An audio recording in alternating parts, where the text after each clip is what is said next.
సదాశివసమారంభం వ్యాసశంకరమధ్యమాం అస్మదాచార్యపర్యంతం వందే గురుపరంపరాం. మనకి ఈ ఆషాఢ పౌర్ణాన్ని గురు పౌర్ణమి, వ్యాస పౌర్ణమి అంటారు. వ్యాసుడు అంటే వేద విభజన చేసినటువంటి మహనీయుడు. వ్యాసాయ విష్ణురూపాయ వ్యాసరూపాయ విష్ణువై నమో వై బ్రహ్మనిధయే వాసిష్ఠాయ నమో నమః అని చెప్పుకుంటాం. అలాగే గురు శబ్దంలో మనకు ఇంకోటి కూడా గోచరిస్తుంది. దేవగురు బృహస్పతి, దేవానాంచ ఋషీనాంచ గురుకాంచ సన్నిభం బుద్ధిభూతం త్రిలోకేశం త్వం బృహస్పతిం ప్రణమామ్యాహం. ఇక్కడ అశ్వదాచార్య పర్యటన అంటే మనకి గురు పరంపర వస్తుంటుందన్నమాట. మొట్టమొదటి వాడు శివుడైతే తర్వాత వ్యాసుడు, ఆ తర్వాత శంకరుడు, ఇలా గురు పరంపర వస్తుంది. ఈ గురు పరంపరలో గురువు శిష్యత ఇవాళ వరకు ఇక్కడ మనం ఆలోచిస్తే గురువు శిష్యుడు వాళ్ళు ఒకళ్ళకొకళ్ళు ఎంత బాంధవ్యం అంటే ఆ యొక్క చైన్ అంటే ఆ యొక్క ఇది తెగదు. అందుకనే అనాజ్య విచ్ఛిన్న గురు పరంపరోపదేశ లబ్ధ మంత్ర జప్త్రే నమః అని రాఘవేంద్ర స్వామి దాంట్లో వస్తుంది మనకి. ఇక్కడ కనుక మనం పైనుంచి చూసుకొస్తే శ్రీరాముడు వశిష్ఠుడు గురు శిష్య సంబంధం, అలాగే కృష్ణుడు సాందీపుడు. కనుక రాముడు వల్ల మనకి యోగావశిష్టం వచ్చింది. శ్రీపాద వల్లభులు, నృసింహ సరస్వతి, మాణిక్య ప్రభు, అక్కలకోట మహారాజ్, షిరిడీ సాయి, పత్తి సాయి, ఇలా ఇక్కడ చెప్పుకొచ్చాం. అలాగే శంకరాచార్య పరంపరలో గోవింద భగవత్పాదులు, శంకరాచార్యుల వారు, రామకృష్ణ పరమహంస, వివేకానంద, సుధీంద్ర తీర్థుల వారు, రాఘవేంద్ర వారు, వీళ్ళందరూ ఏంటంటే ఒక రకమైనటువంటి శిష్య పరంపర, ఆదర్శవంతమైన గురు సాంప్రదాయాన్ని పాటించారు. గంగా పాపం శశీతాపం దైన్యం కల్పతరుస్తథా పాపం తాపంచ దైన్యంచ హరతి శ్రీ గురుదర్శనాత్. గంగలో కనుక స్నానం చేస్తే పాపం పోతుంది, చంద్రుని వల్ల తాపం పోతుంది, కామధేనువో కల్పవృక్షం ఉంటే మనకి దైన్య స్థితి పోతుంది. కానీ ఇవన్నీ కలిపి ఒక గురు దర్శనంతోనే పోతాయి. అంటే గురువు యొక్క ప్రాముఖ్యత ఏమిటో మీరు తెలుసుకోండి. గురువు అనేటువంటి వాడు ఒక్కొక్క దీంట్లో ఒక్కొక్క రకంగా ఉంటాడు. మనకి హయగ్రీవుడు ఉన్నాడు, అలాగే దక్షిణామూర్తి అంటే వైష్ణవ సాంప్రదాయంలో హయగ్రీవుడు, దక్షిణామూర్తి శివుడు, అమ్మవారేమో ఆ యొక్క జ్ఞాన సరస్వతి. జ్ఞానానందమయం దేవం నిర్మల స్ఫటికాకృతిం ఆధారం సర్వ విద్యానాం హయగ్రీవ ఉపాస్మహే. ఈ పరంపరలో కనుక మనం చూస్తే మనం ఈనాటి వరకు షిరిడీ సాయి, సత్యసాయి వరకు మనం చూస్తే ఎంతో ఈ గురు పరంపర చూస్తున్నాం. అయితే మానవుడి యొక్క ఆదర్శం ఏమిటంటే మానవుడికి జ్ఞానాన్ని అందించి అజ్ఞానాంధకారాన్ని రూపుమాపుటకు ఒకే ఒక గురువే మనకి చాలా అవసరం. ఇప్పుడు 84 లక్షల జీవుల్లో జంతువునాం నరజన్మ దుర్లభం అంటారు, కాదు ఉత్తమం. ఎందుకంటే 83,99,099 మనుషు యొక్క జీవులను మినహాయిస్తే 83,99,999 ఇస్తే ఒక్కడే మానవుడు. ఆ మానవుడికి ఏం ఇచ్చాడంటే భగవంతుడు విచక్షణా జ్ఞానం ఇచ్చాడు, మాట్లాడే శక్తి ఇచ్చాడు, భావాన్ని వ్యక్తం చేయడానికి మాట ఉంది. జంతువులకు అది లేదుగా.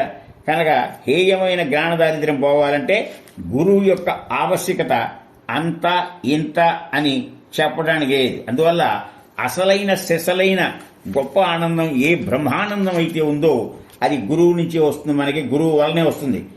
బ్రహ్మానందం పరమసుఖదం కేవలం జ్ఞానమూర్తిం ద్వంద్వాతీతం గగన సదృశం తత్వమస్యాది లక్ష్యం ఏకం నిత్యం విమలమచలం సర్వాధీ సాక్షీభూతం భావాతీతం త్రిగుణరహితం సద్గురుం తం నమామి. కనుక అన్ని ఆనందాలు ఒక మిన్నైనటువంటి బ్రహ్మానందం అంటే మనకి మనుష్యానందం, బృహస్పతానందం, మరి ప్రజాపతి ఆనందం, గంధర్వానందం, ఇలా ఉంటాయి. 1000 చొప్పులు కూడా మీరు తీసుకుంటే పై స్థాయిలో ఉండేటువంటి బ్రహ్మానందం. అసలు గురువు అంటే ఏమిటి? గుకారం రుకారం రెండు కలపడుతున్నాయి. గుకారశ్చంధకారస్తు రుకారస్తన్నిరోధకృతు అంధకార వినా విద్వద్గురు ఇచ్చాభిజాయతి. ఆ అజ్ఞానాన్ని రూపి అజ్ఞానం అనే చీకటిని రూపుమాపి వెలిగించేవాడే గురువు. ఆ గురువుని ఎలా ఏ స్థితిలోనే గురువు మనం ధ్యానించాలి. ధ్యానమూలం గురోమూర్తి పూజామూలం గురుపదం మంత్రమూలం గురో వాక్యం మోక్షమూలం గురో కృపాం. ధ్యానం చేసినా గురువే కనపడాలి మనకి, పూజ చేస్తున్నా గురువే. అసలు మంత్రం ఇచ్చినవాడు మంత్రంలో కనపడేవాడు గురువు అవ్వాలి. ఇన్ని కలిపితే మోక్షానికి కూడా ఆయనే కారకుడు అనే విషయాన్ని మనం గుర్తుంచుకోవాలి. కనుక మనకు కళ్ళకు పట్టినటువంటి చీకటి పోవాలంటే మామూలుగా ఏం చేస్తారు, కాటుకు పడతారు. ఈ గురువు మనకి జ్ఞానమైన కాటుకని మనకి అద్దుతాడు. కనుక అజ్ఞానతిమిరాంధ్రస్య జ్ఞానాంజన శలాకయ చక్షుర్మీలితం ఏవ తస్మై శ్రీ గురవే నమః. మరి గురువు ఎక్కడ? సర్వంతా వ్యాపించుంటాడు. ఇప్పుడు మన గురువు దత్తాత్రేయులు అయితే 24 మంది గురువులు, అది మనకి గురు చరిత్రలో వస్తుంది. అలాగే అఖండ మండలాకారం వ్యాప్తం ఏన చరాచరం తత్పదం దర్శితం ఏవ తస్మై శ్రీ గురువే నమః. గురువు అంటే ఏమిటి? మనకి పూర్తి విశ్వాసం గురి. సాయి చరిత్రలో ఓ రాయి పగిలితే ఆ రాయి ఆయన గురువుగా భావించాడు. మనకి నమ్మకం ఉంటే, గురి ఉంటే రాయే మన గురువు. అనగేంటి? సకల చరాచర అన్నింటిలోనూ ఉండేది గురువే. కనుక ఆ తేడా చూసుకోవాలి. అయితే ఈ యుగంలో మనకి గురువులు చాలా మంది ఉంటారు. బోధ గురువు, విద్యా గురువు, మంత్ర గురువు, ఇంకా చెప్పుకుంటే బాధ గురువు కూడా. యస్మాత్ శరణం నాస్తి నేతి నేతేతి వైశ్రుతి మనస వచసా చైవ సత్య ఆరాధయే సద్గురు. త్రికరణముగా సేవించాలి. అలా ఏదో నాటకీయంగా ఒక కోర్సుగా వచ్చారు, గురువు గారు కనబడితే నమస్కారం, లేకపోతే వెనకాల తిరస్కారం, అది జీవితంలో కాదు పురస్కారం. బాగా గుర్తుంచుకోవాలి. మనస వాచ కర్మణ ఇచ్చేసుకోవాలి. అందువల్ల గురువు యొక్క విశేషం చెప్తే మనకి దారి చూపేవాడు. సంసారంలో పడి కొట్టుకుని వాడికి ముక్తి మార్గం ఏదన్నా ఉంటే గురువు అని అందరినీ గురువు అనే పదం ఇవాళ మనం చెప్పదగింది కాదు. ఎవరిని ఉద్దేశించి ఎలా మాట్లాడో తెలియదు దుస్థితిలో ఈనాటి జనం ఉంది. కనుక గురో శివ, గురోర్ మంత్రో, గురోర్ మాత, గురు పిత, గురుర్వేదో, గురు శాస్త్రం, గురుజోగ, గురు ఫలం. ప్రత్యక్షంగా పరోక్షంగా కూడా శ్రేయస్సుకి మూలకారకుడు గురువు. శ్రేయస్సు ప్రేయస్సు అంటే సర్వకాల సర్వావస్థల యందు మన ఇష్ట ప్రకారం కాకుండా, మన ప్రియంగా కాకుండా, మనకి ఏదిస్తే మనం తరిస్తామో అది ఇస్తాడు గురువు. అందుకని మనం సాయిబాబా దీంట్లో ఒక స్లోగన్ వింటాం, కోరుకుంటే కోరుకుంది ఇస్తా, కోరకుంటే నువ్వు అడగకుంటే నీకేం కావాలో అది నేను ఇస్తాడు. మనకేది కావాలో అది తెలుసు. చిన్నపిల్లవాడికి ఏ చొక్కా వేయాలి, ఎలాగో వేయాలి వాడికి తెలుసా. కానీ తల్లి ముద్దు పడుతూ ఆ ఒక రంగు సెలెక్ట్ చేసి చక్కగా వేస్తుంది. కానీ గురువు విడలు ఎంత శ్రద్ధగా ఉండాలంటే, గురువు గనక కోపించాడనుకో, గురు కోపానికి గురి అయితే ఆయుష్, శ్రీ అంటే సంపద, జ్ఞాన, అన్ని క్రియలు వాటంతటవే నశించిపోతాయి. అందువల్ల ఆ గురువు అనేటువంటి ఎలా చెప్పుకోవాలంటే, గురుర్ బ్రహ్మ, గురుర్ విష్ణు, గురుర్దేవో మహేశ్వర, గురు సాక్షాత్ పరం బ్రహ్మ తస్మై శ్రీ గురవే నమః.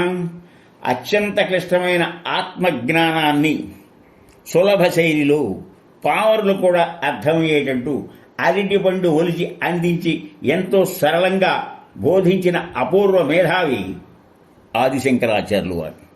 కాలి నడకన కాలడి నుంచి కాశ్మీర్ వరకు ఆయన ప్రయాణం చేసి ఆ జ్ఞాన బోధన బోధించడానికి కోసం ఆయన 4 ప్రదేశాల్లో 4 మఠాలు ఏర్పాటు చేశారు. ఉత్తరంలో బదరీ క్షేత్రం, అదే జ్యోతిర్మఠం.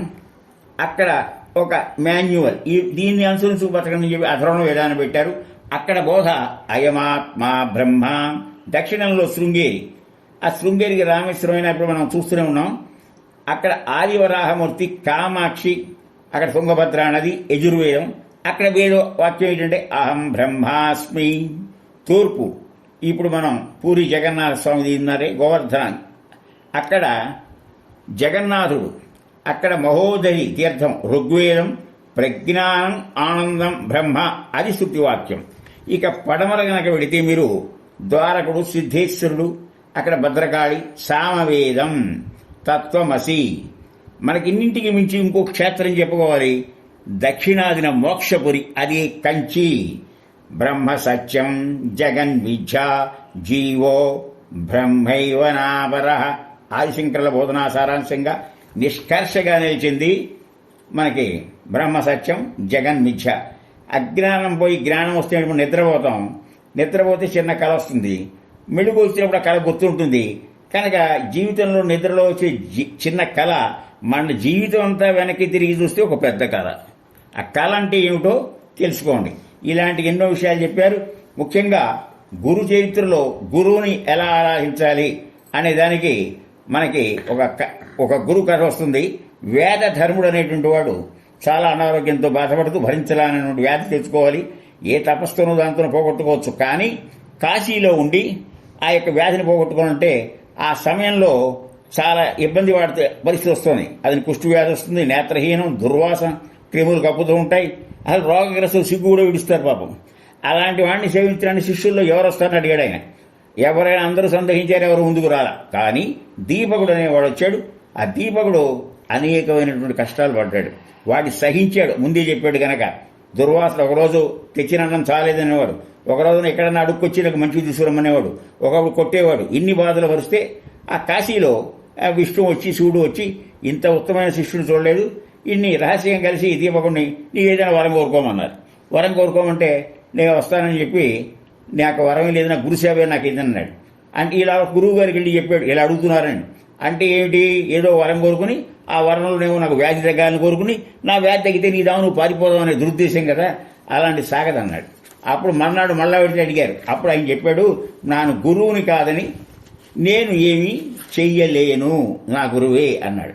కానీ ఇక్కడ గమనించాల్సిందంటే గురు శిష్య సంబంధం ఎంత పవిత్రంగా ఉండాలో ఆలోచించుకోండి.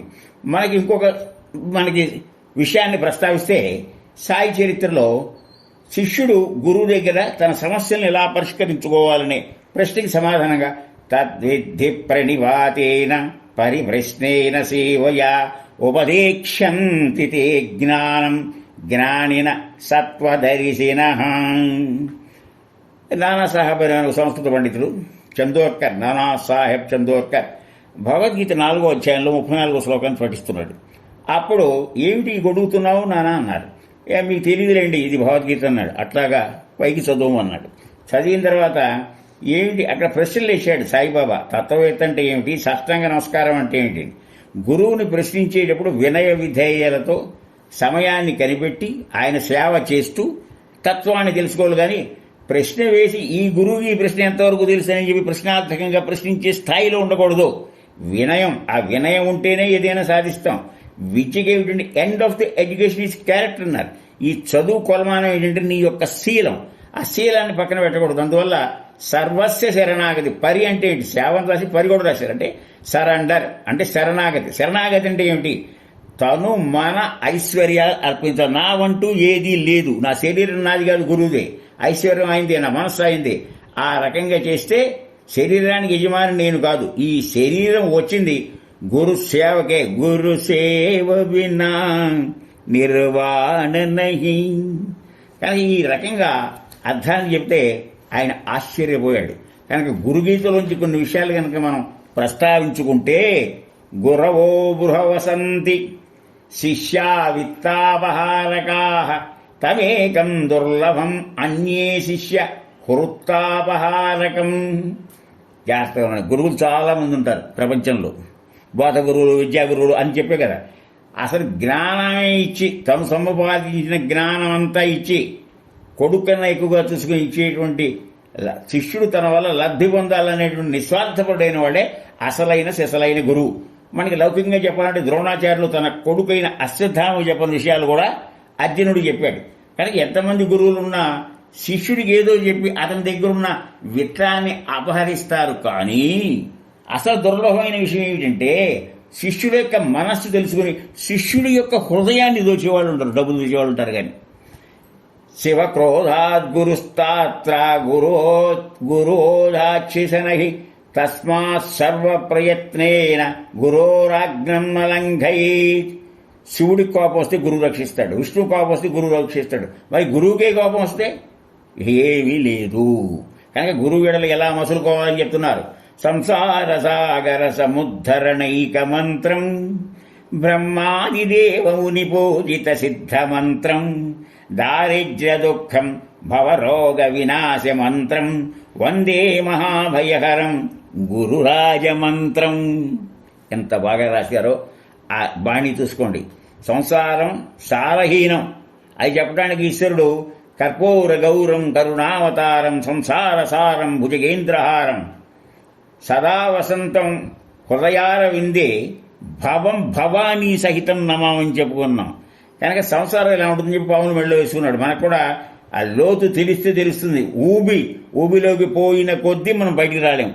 అలాంటి ఊబిలోంచి రక్షించే వాళ్లే భగవంతుడు. అలాగే ఈ సముద్రంలోంచి రాని బ్రహ్మాది దేవముని పూజిత సిద్ధ ఒక మంత్రం చదువుకుంటున్నాం, అదే మన్ని ఉద్ధరిస్తుంది, దారిద్ర్యాన్ని పోగొడుతుంది. దారిద్ర్య దుఃఖ భవరోగ వినాశ మంత్రం, అన్ని భయాల్ని పోగొడుతుంది. అదే గురురాజ మంత్రం. సప్తకోటి మహామంత్రా చిత్త విభ్రమకారకా ఏక ఏవ మహామంత్రో గురో. ఇది ఇచ్చక్షర మంత్రం ద్వయం, 2 అక్షరాలున్న గురువే. 7 కోట్ల మంత్రానికి ఎక్కువే ఉన్నాయి. ఇన్ని మంత్రాల్లో ఏ చదవాలని చెప్పి మనకి చాలా కన్ఫ్యూజన్గా గందరగోళంగా ఉంటుంది. కానీ ఒక మంత్రం 2 అక్షరాలు ఉంది, అది ఒకటే మనకి చాలా గురి కలిగినటువంటిది, మనం ఉద్ధరించేది అనే విషయాన్ని మనకి ప్రస్ఫుటంగా చెప్పేది గురు మంత్రం. కనుక మనకి ఆనందాన్ని ఇచ్చేటువంటి ఈ గురువుని గురించి తత్వం తెలుసుకుంటే, ఈ తత్వం వల్ల మనం ఎంతగానే ఉద్ధరింపబట్టం కాకుండా భవసాగరాన్ని ఈర్తూ ఈ గురు పౌర్ణమి యొక్క మహనీయుల్ని ఎంతనో తలుచుకుంటూ ఆ గురు సేవలో నిమిత్తమై ఏది చేసినా మనం ఆ మంత్రం పొందిన తర్వాత ఏ గురువు నుంచి ఆ మంత్రాన్ని లబ్ధి పొందామో ఆ గురువుకే అర్పణ చేయాలి. తస్మాత్ శ్రీ గురుచరణారవిందార్పణమస్తు. హరి ఓం.